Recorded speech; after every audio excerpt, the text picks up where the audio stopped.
నమస్తే, welcome to DY news. నేను KV. ముందుగా హెడ్లైన్స్. 17 నుంచి 20 వరకు శ్రీవారి దివ్య పవిత్రోత్సవాలు. ఆయా రోజుల్లో నిత్యార్జిత కళ్యాణాలు, ఆర్జిత సేవలు రద్దు. ద్వారకా తిరుమల చిన్న తిరుమలేశుని దివ్య పవిత్రోత్సవాలు శ్రీవారి సన్నిధిలో ఈ నెల 17 నుంచి 20 వరకు 4 రోజుల పాటు ఘనంగా నిర్వహించనున్నట్లు ఆలయ ఈవో వేండ్ర త్రినాథరావు తెలిపారు. ఏడాది పొడవునా ఆలయంలో తెలిసి తెలియక జరిగిన తప్పుల ప్రాయశ్చిత్తం నిమిత్తం ఏటా వీటిని నిర్వహించడం సాంప్రదాయబద్ధమైంది.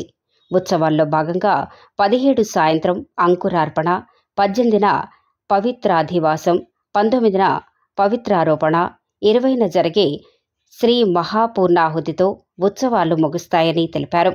ఉత్సవాలు జరిగే రోజుల్లో శ్రీవారి నిత్యార్జిత కళ్యాణాలు, ఆర్జిత సేవలు రద్దు చేస్తున్నట్లు ఈవో తెలిపారు.